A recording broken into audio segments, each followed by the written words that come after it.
and gentlemen, and welcome to another episode of Hot Reads. I'm your host with the most, Nick T.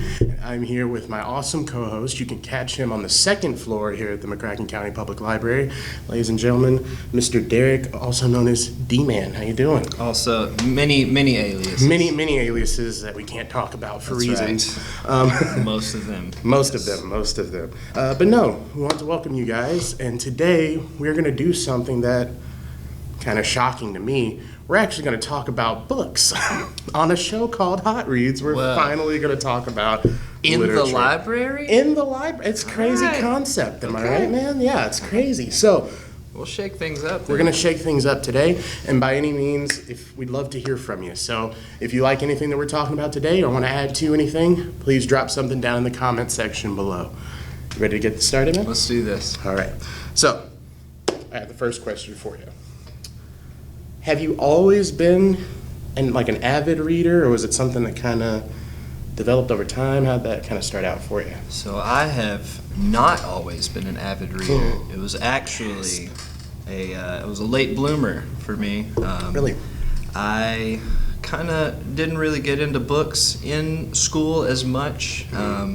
It kind of took seeing things that weren't suggested in school to pique my interest. So, and we'll probably get into this a little bit later, but once I found that there was books that were banned and lists of books that were banned, now that is what interested me, and I just had the question of why are these books banned? Mm-hmm. Can you even ban books? Is that a thing you can do?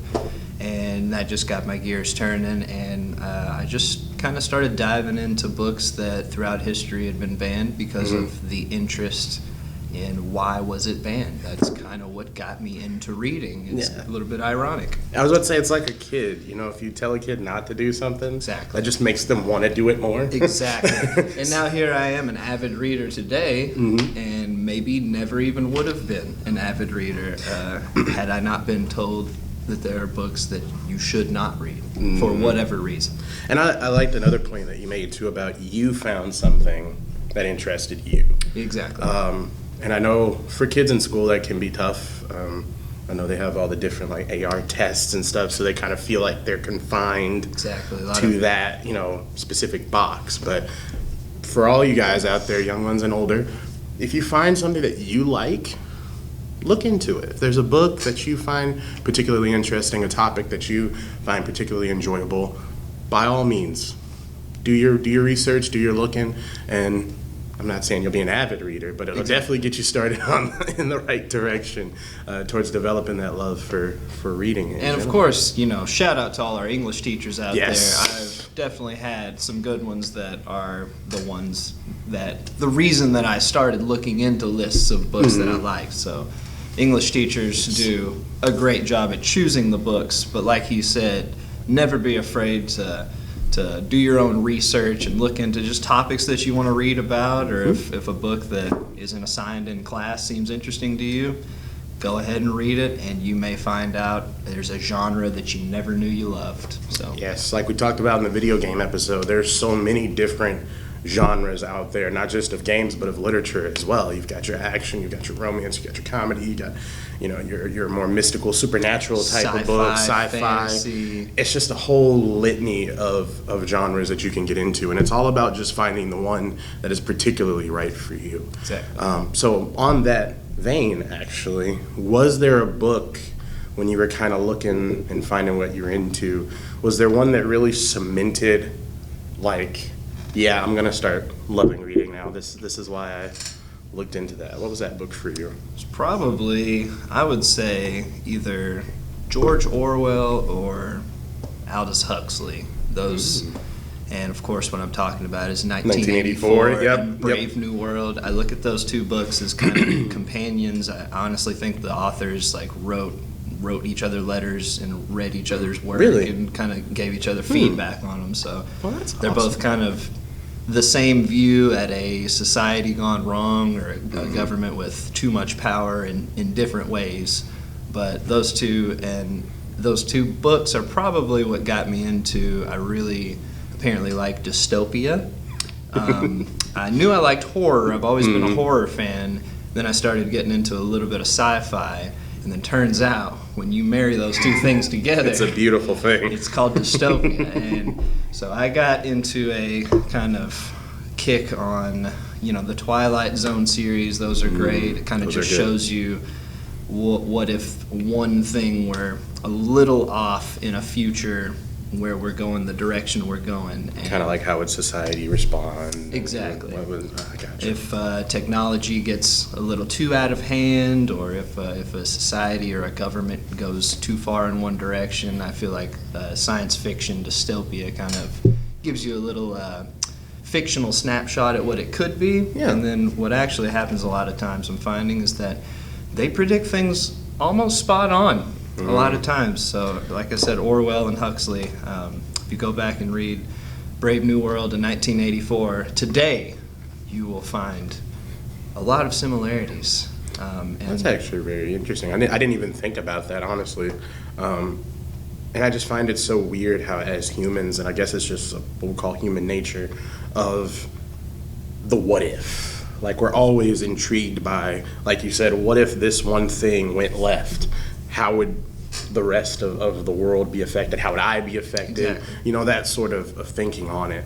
And I think that's what really, when we get that vibe of, how would that go, so to speak, and then you just you're off to the races with it. I feel like science fiction does a great job at, instead of just being like, oh, that would be bad if that happened. Well, science fiction actually shows you a little. Let's bump about 100 years in the future, and let's say we're still using technology in the way we're using, and then they can show you maybe ways to be careful. Yeah, you know what I mean. I feel like it's a lot. It's a warning at what we could become if we're not always on our toes, and that's the science fiction dystopia that I love. That's good. That's good. I know for myself, there was actually a couple of books that were just kind of like maybe reading ain't that bad. Tarzan by Edgar Rice Burroughs. Very, very good book. Has always been one of my favorite movies. I loved the Disney movie growing up. That was one of my favorites. So when I found out it was a book, I was like, why not? But no, that was just that whole action adventure, just kind of edge of your seat type thing. That is actually one that I've only seen the Disney movies. Really? So, yeah, that would be a recommendation from you. Recommendation, 100%. Definitely not the Disney movie. Okay, there's a few things they changed. Disney might have taken a few things out. I think they've done that 2 or 3 other times as well. I did a couple. We'll of look times. into it. After. Yeah. Fuzzy Hamlet and whatnot. But no, it was reading that and just how words can just develop these pictures in your mind. It's literally like a movie. I know that's probably a cliche saying, but when you actually read the words and then put yourself there, it's like watching a movie. What do you know the year, or about what year? If I'm not mistaken, I want to say this was 1912. Okay. I want to say was when this came out, but it still has that effect on you. And then of course there's a lot of things that by today's standards you'd probably be like, Probably leave that out. Probably would cut that out. You know. But when you it's classics. Yeah, I was gonna say it's classics. So when you kind of get past that, then it's kind of like the whole overall story of just this guy who's just looking for his spot in the world. Literally, nice. He was raised one way, believing one thing, and then he gets older, and it's like, that's not how that goes at all. And it just completely spins his whole outlook on the world on its ear, so to speak. So. That was definitely one that was just like, maybe this reading thing ain't bad. And it's a whole, I think it's 24, 25 books long series. Wow, okay. Yeah, so it just keeps expounding off of this one book. So, again, look into reading. When you do that and you find something that you love, something you enjoy, it doesn't become a chore anymore. It becomes something that you actually look forward to doing. So we kind of hinted at it a bit, but what would you say all-time favorite genre? 100%. Definitely, it started out through horror. So of course, if you're a horror fan, you got to get your Stephen King out of the way. Get in there, and he's the master. What do they call him? Was it the Godfather of horror? That sounds good to me. Or something like that. I know he has a title. He's at least the master. Master of horror. Yeah.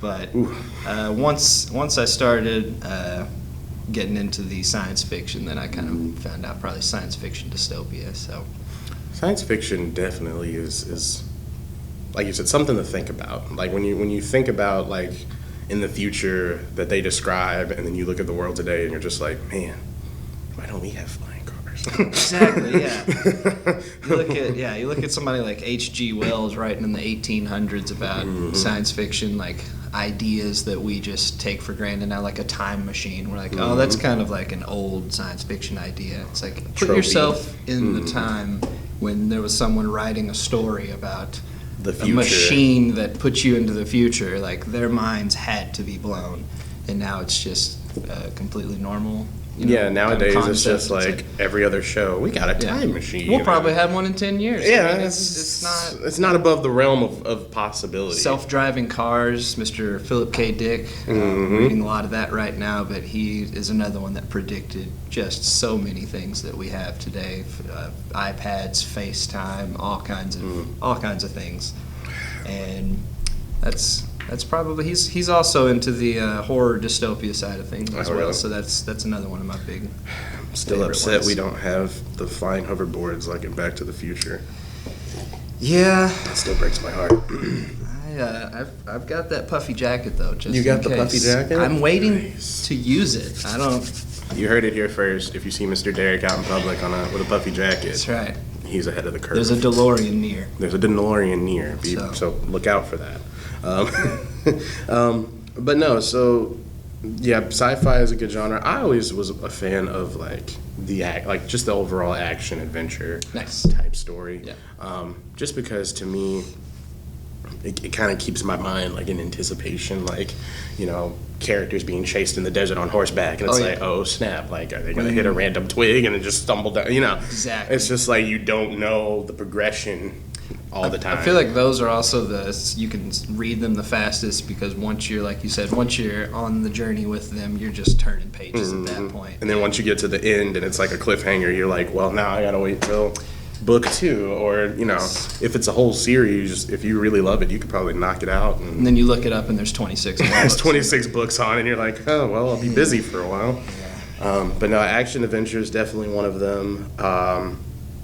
Also, just like the classic literature that's kind of period pieces, kind of like set in like medieval times and whatnot. I definitely dig a lot of those. Nice.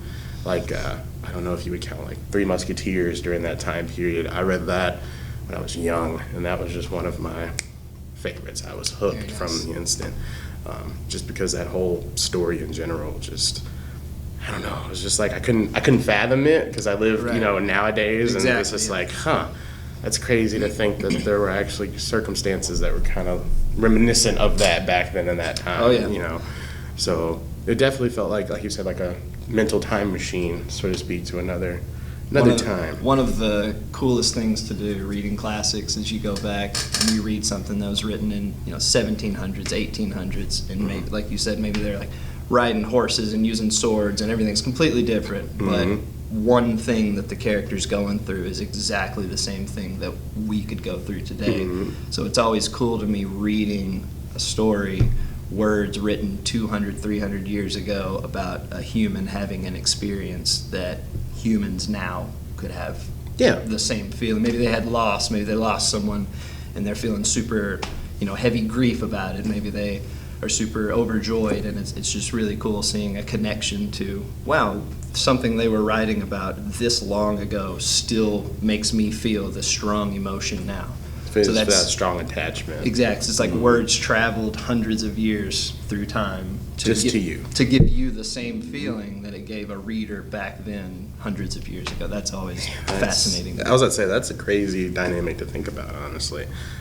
So we've kind of touched on classics. We've touched on like favorite novels, kind of, and whatnot. But there's one thing that you mentioned in the beginning that really kind of stuck out to me with regards to banned books. Or I guess you could say even like challenged titles. What are your thoughts on that? Do you think there should be banned books, or do you think, what are your thoughts on that whole idea? Personally, like I said, that's the reason I started reading. So I obviously am a fan of not banning books, but a fan of reading books that have been banned throughout history, because there's personally, I feel like in a country where you have freedom of speech, it's almost impossible to say that someone's opinion can't be heard. So it's always, to me, it's like it's up to the person to choose if they want that material or if they don't, if they want to read this book, watch this movie, if they want to consume the material, consume the art that the person has made. It's up to them and them alone if they should read it or not. If children are involved, obviously, it's very important to make sure the parent is letting their kids see the material that they want them to see. So it's 100%, needs to be the parent is the one who chooses. Parental guidance. That's 100%. So I feel like it's the job of libraries and the job of bookstores and things like that to have everything available. So not banning as a library or a bookstore, but essentially maybe parents being the role of choosing, or the person choosing if something's too heavy for them, or if it's a topic that a parent doesn't think their kid's ready for, then they're the ones who are at the bookstore and saying, I can't buy this book for you right now, maybe later, or at the library, you're not ready for this book yet. I'm going to be the one to choose if you should consume that material right now, rather than an entire library, completely taking away a book, or a bookstore completely saying, we're not going to sell this book at all. So. And I think that was that's something cool that what we do here. Like we provide the books, but we don't necessarily, we don't tell people like, hey, shouldn't read that one. We completely leave it up to patron discretion, even when it comes to children's materials. Like, we won't tell a kid like, hey, you can't check that out, or you can't rent that. It's, if mommy and daddy are okay with it, then we're perfectly fine with it. Everything is available, but we work with the parents on completely understanding that we want it to be the parents choosing what their child is reading and what they're ready for. So because that's it's a good compromise in a democracy. I was about to say, that's something that I think we're really good at, is like you said, teaming with parents, just wanting to make sure that the child has the best experience, and also the parents can have a good experience too, so that way they can be like, hey, the library really helped us out in finding something that was suitable for my child and for what I'm looking for them. Maybe 5-year-old Derek doesn't need to see American Psycho with Christian Bale, I mean, maybe that's for example. For reasons. That didn't happen, but yeah. It could have happened. Thanks, Mom, for not showing me that. Thank you, Derek's mom, for not showing him that. But no, man, literature is...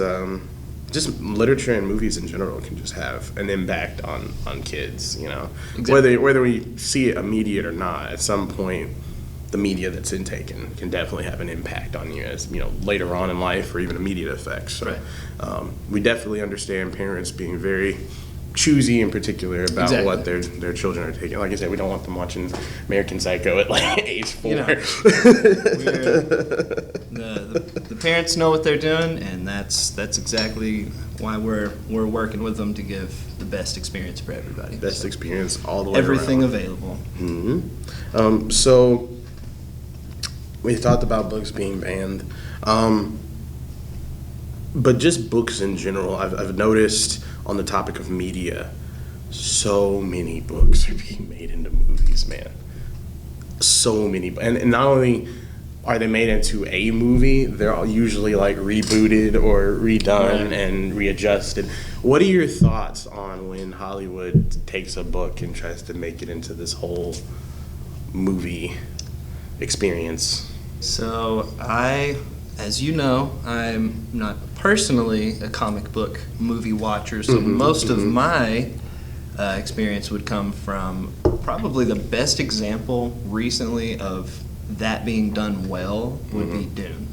Dune was good. Dune was very good. I think the reason that was so good was, I think it's always good when the director is going to take, if they're adapting from a book as the screenplay, if they use the book as their 100% go-to for everything. If you have a question on what something should look like or be, go back to the book and read what it was like. I think anytime a director does that, it's going to turn out at least okay. And I think Dune was a good example of, I believe the director just 100% referenced the actual book by Frank Herbert throughout the entire shooting. So everything is, spot on with the book. A lot of times I feel like movies will use too much computer-generated images, and I think that Dune was a great example of not just having it where it needed to be, and it wasn't just the entire movie. The entire movie looks like they're standing in front of a green screen the entire time. So that's probably my best example. I was very happy with that. Another one that just came out was Rings of Power. I don't know if you've seen that the one. show on Amazon Prime? I've heard about it. I have not watched it. Tolkien's Middle Earth and the Second Age. So it's kind of pulling mainly from the Silmarillion and some other stuff that, the hobbits, our good old hobbits, aren't involved in. Good old hobbits. That one is an example of, I feel like at the beginning of the series and at the end was when they really looked at Tolkien's works and used it as their screenplay and storyline. That was the script they went by, so to speak. Exactly, yeah. And I mean, the writing is already perfect, so why would you change anything, is what I think. If it ain't broke, don't fix it. Exactly, exactly. The master of fantasy. So let's just change his writing. Anyway, I'm not bitter. You're not bitter about No. It's okay. It's all right. I'll give. Yeah, just give the man a minute. He's fine. But it was just a little slow in the middle because, like I said, they did not use the book. It was. And plus, I'm sure they had to stretch it out. They stretched it like taffy. They taffied it out in the middle. There was too many side stories that weren't in Tolkien's writings, and so that's probably just stick with the book, and you probably can't go wrong. Well, I've heard they've already been greenlit for season 2, if I'm not mistaken. So you're gonna get. We got to find out if Rings of Power. Stranger guy is that Gandalf? Is that Saruman? Is it one of the blue guys? I don't know, man. Stick around and find out. Stick around and find out. Amazon Prime. I will be watching. He will be watching. I'm gonna watch it. So we've talked about good examples. Can you think of any bad examples of when they tried to make books into movies? Oh man, bad examples. Why do I feel like you have a list? I don't. How about you? Do you have one in mind while I get a good one here? I haven't personally seen it, but I've talked to a couple of the patrons here who did see it. I think it was Goldfinch, the book, The Goldfinch. They said that was not, that didn't really pan out well movie-wise. Like, translating it over into movie, it didn't feel like the book did. Nice. And I was like, I could see how, because again, you got like a 2-hour something runtime. Right. So if you have a book that's like not that long, you got to make that sucker stretch. Right. Yeah. And even if it's long, I'm sure there are some sections they go through. It's like, well, we're not going to use that. We're not going to use this part. We'll add this in there. There's a lot on the cutting floor. A lot on the cutting floor, I feel like, and it's just like, could have been done a whole lot better. Nice. Whole lot better. Did you read that one? Or? I tried. Because it was one of those things where it was one of those things where it was the movie was coming out. Whenever the movie comes out, everybody just guns for the book. So I was like, I'll give it a shot, and I don't even think I made it past like the second page, and I was like, nice. I'm good. So it's actually not about a bird? It's not about a bird. I'm not even gonna read it. I know, it built me up thinking it was a bird, and I was just like, I'm good. I'm trying to think. That so far is the only one I've heard about that just wasn't up to snuff. I've honestly been real picky with my movies, so like really, I've not watched as many as I used to, just because like what we talked about, it's almost too saturated right now. Mm-hmm. So I'm gonna be very, very choosy if I do a book adaptation. Okay, let me ask this. You're a horror guy, so I'm assuming you've read like the Stephen King novels and like It and all that. What were your thoughts when they got translated into movies? Like, were there some that were good, some that you were like, eh? The It movies, I saw the first new one. I haven't seen the second one, so I can't, maybe it got better. But you cannot compete with the first It movie. Really? It's campy now. It's basically the almost lo-fi-ness of it almost adds to the creepiness of it now. And yeah, it was just. So when you say first one, are we talking like the the '90s one that kind of came out. The '90s one. Tim Curry. Got you. Mr. Curry. Yeah, that smile.